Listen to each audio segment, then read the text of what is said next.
अस्सलाम वालेकुम दोस्तों, क्या हाल चाल है? ठीक ठाक है। अच्छा, काफ़ी दिनों के बाद आया जाया तो थोड़ा टाइम मिला था। मैं चले लोगों के साथ थोड़ा बहुत एक्सपीरियंस शेयर कर लेते हैं।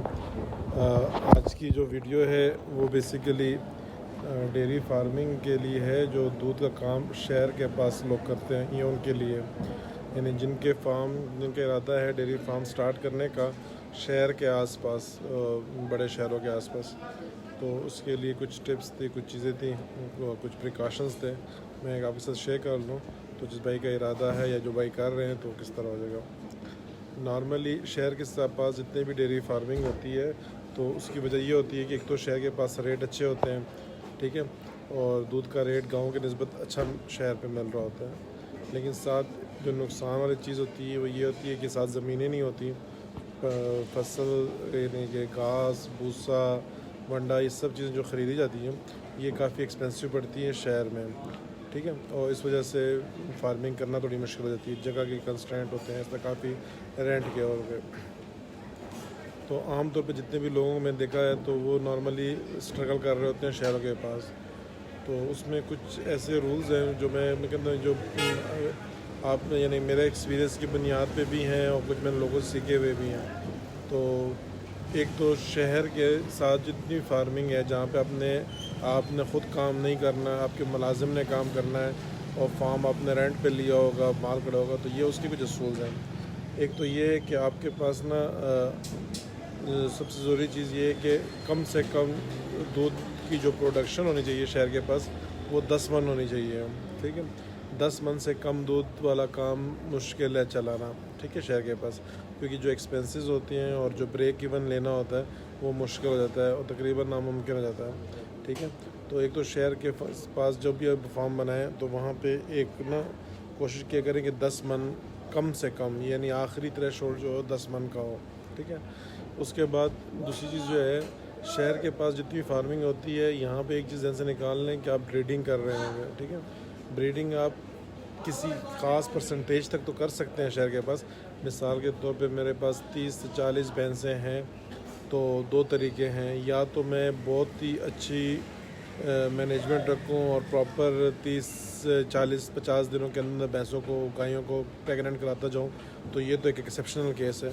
नॉर्मली इस तरह होता नहीं है, नॉर्मली इसके ऊपर टाइम लग जाता है। तो एक तो कोशिश ये किया करें, अगर आपकी जानवर प्रेग्नेंट नहीं हो रहे तो कलिंग जिसको बोलते हैं, इस्तेमाल को निकालना होता है, ये इसका एक्सपीरियंस होना चाहिए बंदे को। अच्छा, अब बात आ जाती है कलिंग क्या चीज़ होती है, क्यों करना पड़ता है। देखें, जो जानवर आपको परफॉर्म नहीं कर रहा तो वो उसकी जगह फार्म पे नहीं होती है, ठीक है। ये शहर के फार्मिंग के साथ है, ठीक है, क्योंकि जब जानवर परफॉर्म नहीं कर रहा तो उसकी आपको पालने की जो कॉस्टिंग है वो साल के ऊपर जानवर की रेट से ऊपर चली जाती है। इसकी मिसाल मैं इस तरह देता हूँ कि हमारे पास एक भैंस जो होती है वो तकरीबन 600 से 700 रुपये की पड़ती है हमें डेली की, ठीक है।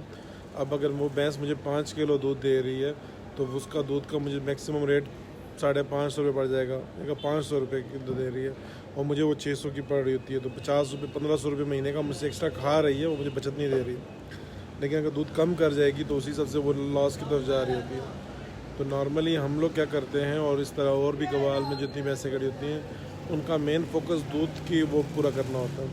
अच्छा, अगर आप थ्रेशोल्ड बनाएंगे उसके अंदर आपने दुकान अपने ख़र्चे भी निकालने होते हैं और डिप्रिसिएशन की कॉस्ट भी निकालनी होती है ब्रेक इवन के लिए। अच्छा, डिप्रिसिएशन क्या है, एक जानवर जब आप ख़रीद के लाते हैं ताज़ा जानवर, तो वो वक्त के साथ अपना रेट गिरा रहा होता है जब तक वो प्रेग्नेंट ना हो जाए। यानी एक भैंस आपने अगर 2.5 लाख की ख़रीदी है तो अगर आज 2.5 लाख की है तो 5 दिन के बाद वो 2 लाख तकरीबन 47,000 की हो जाएगी। 300 रुपये के हिसाब से उसने अपना रेट गिरा देना है डेली का। अच्छा, वही भैंस जब 8-9 महीने गुजरेंगे तो 1.5 लाख और 2 लाख तकरीबन 1,60,70,000 की होती है।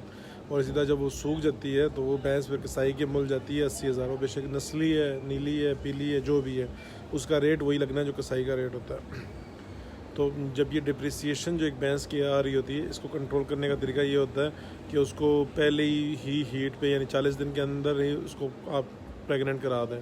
अगर वो टाइम पे प्रेग्नेंट होगी तो उसकी डिप्रिसिएशन ख़त्म हो जाएगी, अदरवाइज़ उसने रेट गिराते रहना है, ठीक है। और आखिर में एक टाइम आ जाना है जब उसको फिर बेचना पड़ेगा आपको।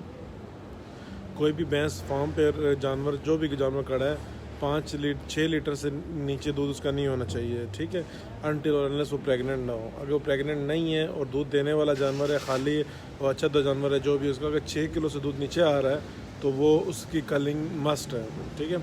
ये उसमें आप ये निकाल लें कि आप उसको निकालेंगे नहीं, वो आपको कोई फ़ायदा नहीं देगा, उल्टा डबल ट्रिपल नुकसान देगा, ठीक है।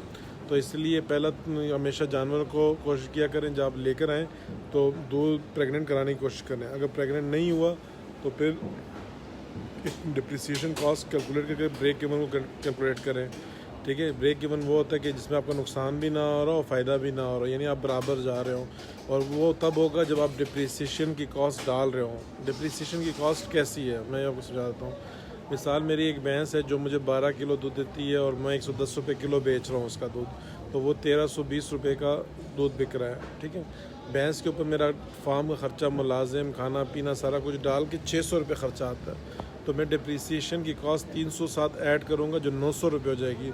तो भैंस मुझे 900 की पड़ रही होगी डेली की, जिसका मुझे पड़ रहा है 1320 रुपये बचत। अब 1320 में से जब 900 निकालूंगा तो वो 420 रुपये मुझे प्रॉफिट दे रही है डेली की। अब ये जो 300 रुपये आपने डिप्रिसिएशन डाली है ना इसकी, ये आपको कलिंग में हेल्प आउट करेगी, क्योंकि जो भैंस आपको दूध दे रही होती है वो आपको 8 महीने 9 महीने तो दे देती है, 10 महीने तक, साल 1.5 साल भी लगा देती है। अगर हम साल का भी कैलकुलेट कर लें तो साल में 365 दिन है, ठीक है। 365 दिनों में अगर 300 के हिसाब से आप करेंगे तो तकरीबन 1,20,000-1,30,000 रुपये आपके निकल आएंगे जो डिप्रिसिएशन में आपने काटे होंगे, ठीक है। तो अगर 2.5 लाख की भैंस है तो उसमें से 1,20,000-1,30,000 आप निकाल लें तो वो ऑटोमेटिकली आपको साल के बाद 2,20,000 की पड़ जाए, 1,20,000 तक पड़ जाती है, 1,10,000 की। तो आपको बेचना आसान होता है क्योंकि आपने वो कैलकुलेशन ऑलरेडी की होती है। हाँ, डिप्रिसिएशन कब नहीं करनी जानवर की, वो तब नहीं करनी जब जानवर प्रेग्नेंट हो जाता है। क्योंकि जब जानवर क्या एक ऐसा चार्ट होता है कि पहले वो अपने पीक पे होता है, अपने वैल्यू के, जब वो ताज़ा सोया होता है, जब उसके बाद उसका डेली उसका रेट गिरना शुरू होता है, ठीक है। फिर जब वो प्रेग्नेंट हो जाता है तो वहाँ पे आके उसका रेट रुक जाता है। मिसाल है कि भैंस 2.5 लाख की थी, उसकी डिप्रिशिएट होते होते वो 1,70,000 तक आ गई और अब प्रेग्नेंट हो गई, तो अब इसका रेट 1,70,000 ही रहेगा क्योंकि गबन जानवर है, ठीक है। जब जो उसका सुआ आगे बढ़ता जाएगा तो उसके भाई 1,70,000 से रेट ऊपर जाना शुरू हो जाएंगे, ठीक है। फिर 1,80,000 हो जाएगा, फिर 1,90,000, 2 लाख, 2,20,000। और भैंस की खूबी ये भी है कि वो इन्फ्लेशन को बड़े अच्छी तरीके से कवर करती है। मिसाल अगर महंगाई हो गई है, रुपए की कदर गिर गई है, तो भैंस के रेट ऑटोमेटिकली ऊपर चले जाते हैं। जो आजकल आप लोग देख भी रहे होंगे, आजकल भैंसें काफ़ी महंगी हैं, वो इस वजह से कि महंगाई हुई है, ठीक है। तो वो आपका वो भी कवर हो जाता है, ठीक है। लेकिन अगर खुदा ना खास्ता ये चीज़ नहीं होती तो उसका ये तरीका होता है कि फिर कलिंग मस्ट है। अगर आप नहीं करेंगे तो आप अपने पैरों पर कुल्हाड़ा मार रहे हैं, आप अपने आप को ख़राब कर रहे हैं। अच्छा, अब अगर आपका छोटा फार्म होगा और आपकी प्रोडक्शन 2 मन, 3 मन या 4 मन की होगी तो फिर आप कलिंग नहीं कर पाएंगे। कलिंग आपके लिए वो भी डिज़ास्टर है, क्योंकि जानवर ही नहीं बचेंगे तो आप कैसे चलाएँगे। लेकिन जब आपका दूध 10 मन से ऊपर का होगा और 10 मन की जो रनिंग चल रही होगी, जो ऑटोमेटिकली डेली का 44,000, 45,000, 50,000 रुपये की एक पैसा सर्कुलेट होगा, तो इसके अंदर फिर आप कलिंग के जानवर निकाल सकते हैं। उसको इशू नहीं होता क्योंकि 2-2.5 लाख रुपए आपको मसला नहीं है निकालने का, ठीक है। और जिसमें प्रेग्नेंट भी तैयार हो रहे थे, बच्चे भी तैयार हो रहे थे, तो आपको बचत हो जाती है। और फिर यही दूध जब बढ़ता जाता है, मिसाल 15 मन, 20 मन, 25 मन, 30 मन, तो ये चीज़ें सर्कल में आ जाती हैं। अच्छा, इसमें नॉर्मली हम अक्सर, मैं भी इस वीडियो बताता रहता हूँ, तो कहते हैं कराची का गवाल मॉडल। तो कराची का गवाल मॉडल भी इसी वजह से कामयाब है कि वहाँ पे जो प्रोडक्शन है वो बहुत बड़े लेवल पे हो रही होती है। वहाँ पे एक फार्म के ऊपर 300 भैंस, 400 भैंस, 700 भैंस, 1000 भैंस, 2000 भैंसें बंधी होती हैं। तो जो वो दूध की सर्कुलेशन हो रही होती है और पैसे की सर्कुलेशन हो रही होती है, तो उस वजह से वो चीज़ें सही चल रही होती हैं, ठीक है। तो दूसरा, ब्रीडिंग पे अगर आपने फोकस करना है तो ब्रीडिंग के लिए फिर ये ज़रूरी है कि आपके टाइम पे प्रेगनेंसी हो। ये नहीं कि आप मिसाल पहले भैंस पूरा साल आपने चो ली है, अब उसका दूध आ गया है 12 किलो पे या 5 किलो पे या 4 किलो पे, तो बस जी शायद है अंदर। अच्छा, वो 5 किलो पे आ गया तो अब आप उसके ना सोच रहे हैं कि भाई हमने ना वो करना है, अभी इसको प्रेग्नेंट कराना है। तो फिर लाजम जब प्रेग्नेंट कराएंगे तो अगला साल भी तो उसको पालेंगे ना, 10 महीने। तो 10 महीने पालने का भी आप कॉस्ट को हिसाब लगा लें, ठीक है। तो ये डिप्रिसिएशन की कॉस्टें आती हैं जो फार्मर कर रहे होते हैं। जहाँ तक बच्चा पालने का ताल्लुक़ आता है, देखिए ये फिर अपने अपने हर बंदे के कॉन्सेप्ट्स होते हैं। बच्चे नॉर्मली शहरों के पास लोग नहीं पालते, हम लोग पाल रहे हैं कि मैं एक एक किस्म गुनाह समझता हूँ किसी बच्चे को माँ से हटाना, और उसकी उम्र में जब तक उसके दूध का टाइम होता है। नॉर्मली लोग नहीं पाल रहे होते। अच्छा, आप लोग भी ये कर सकते हैं कि अगर आप उनको मिल्क रिप्लेसर के ऊपर या किसी गाय के दूध के ऊपर पाल सकते हैं तो उस पर पाल सकते हैं, वनडे के ऊपर पाल सकते हैं। और एक मिसाल जो मेल बच्चे हैं वो आप क्या नाम है, जब एक अच्छी उम्र में आ जाएँ 5 महीने 6 महीने की, तो उसकी कलिंग करवा सकते हैं, उसको कसाई को बेच सकते हैं। जो फीमेल है वो उसमें भी कोशिश किया करें, अगर आपने फार्म पे बच्चे रखने हैं तो वही बच्चा रखा करें जो एक्सेप्शनल हो। जो एक्सेप्शनल, ये 1500 का जो एक्सेप्शनल होगा उसी बच्चे को आपने रखना है। जो एक्सेप्शनल नहीं है, जिसकी माँ बहुत ही ज़बरदस्त है, उसी वीफर्स को रखा करें। उसके अलावा जो वीफर्स हैं जो एवरेज भैंस हैं वो उसको मज़ीद पालने की ज़रूरत नहीं है। या तो आप पंजाब भेज दें या कहीं और उसका कोई और मॉडल बना लें। अपने फार्म पे पालना वो आपका सरासर नुकसान है, कोई फ़ायदा नहीं है और आपको नुकसान ही होना है इस चीज़ का। तो एक तो ये चीज़ है। दूसरा, मज़ीद कहीं बाहर से बच्चे ख़रीद के रखना, तो ये तो बहुत ही अपने पैरों पे कुलाड़ा मारना है, उसमें भी ना पड़े, ठीक है। अच्छा, बच्चे आपने जो रखने, कटियाँ रखनी है, एक्सेप्शनल रखनी है, ठीक है। और गायों को जो आपने चलाना है वो गायों की फार्मिंग तो आपको पता ही है जिस तरह भी है उसका साथ है, ठीक है। तो भैंसों में मैं ये आपको बताता हूँ। और इसके अलावा जो ये है कि महंगी भैंसें, नस्ली भैंसें, तो ये अलहदा बहुत बड़ा टॉपिक है। नॉर्मली गवाल के अंदर ये शौकीन भैंस है जिसको कहा जाता है, या आप इसको जगह क्यों, हर भैंस की नस्ल अच्छी है, नस्ल है जो दूध दे रही है 12 किलो से ऊपर दे रही है, अच्छी भैंस है, ठीक है। लेकिन अगर जिस तरह आम तौर पे हम ऑनलाइन देखते होते हैं 5 लाख की, 8 लाख की, 9 लाख की, या इस तरह कोई मुख्तलिफ, जिस तरह जो है, मेरे इशारा आप समझ भी रहे होंगे बात को, ये चीज़ें गवाल में नहीं चलती। ये जो business dairy farming, professional farming है, इसके अंदर ये चीज़ें नहीं चलती। ये आपकी कॉस्टिंग नहीं कवर करती। आप 8 लाख की भैंस ख़रीद लें, जब गबन नहीं होगी कसाई उसके भी 60,000 लगाएगा वज़न के हिसाब से। आप 1.5 लाख, 1,80,000 की भैंस लें, अगर वो वज़न निकाल गई तो वो भी आपको प्रॉफिट देगी, ठीक है। तो ये चीज़ इसमें नोट कर लीजिएगा, ठीक है। और दूसरा, शहरों में हाँ, अगर आपके एक चीज़ ये है कि अगर आप मिसाल एक बंदे को शौक़ है फार्मिंग का, वो कहते हैं मैं आला नस्ल की भैंसें भी रखना चाहता हूँ, ब्रीडिंग भी करना चाहता हूँ, साथ चलाना चाहता हूँ, तो देखें 2 तरीके हैं। या तो आप फाइनेंशियली बहुत ही अमीर हैं जो आप पैसों को सपोर्ट कर सकते हैं, तो आप ये काम चला सकते हैं कि भी आप अमीर हैं, आपके पैसे हैं, कहीं और से आ रहे हैं, आप लगा रहे हैं, तो कर सकते हैं। लेकिन अगर आप कहते हैं मैं डेयरी बिज़नेस में हूँ और डेयरी बिज़नेस के अंदर रहते हुए ये काम करूँ, तो ये नामुमकिन है। ये एक ही सूरत में मुमकिन है कि आप इतने बड़े फार्मर बन जाएं कि आपके पास मिसाल डेली का 1200 लीटर, 1500 लीटर, 2000 लीटर चल रहा हो, तो उसके अंदर आप 5-10 अच्छी भैंसें रख के चला सकते हैं, शौक़ भी पूरा कर से जाए। लेकिन अगर आपने फार्म ही 20 भैंसों का बनाना है तो 20 भैंसों के अंदर आप ये चीज़ें नहीं चला सकते हो। इस चीज़ में आपका नुकसान होना है और उसमें आपकी बर्बादी है, ठीक है। मैं लिटरली लफ्ज़ बर्बादी यूज़ कर रहा हूँ और आप ये देख भी लीजिएगा, ठीक है। बाकी भैंसें कोशिश करें गवाल के सबसे ले लिया करें, बड़ी भैंसें लिया करें जिनका बॉडी स्ट्रक्चर बड़ा हो, दूध 10 से ऊपर है तो अच्छी ये चल जाएगी, ठीक है। 12, 14, 15 जो होती है इसमें अच्छी में जो। और दूसरा, भैंस के जो दूध देने का ताल्लुक है, वो एक बात ये नोट कर लें कि नस्ल अपनी जगह पे इम्पॉर्टेंट है, पर उससे ज़्यादा इम्पॉर्टेंट उसकी फीडिंग है, खुराक है।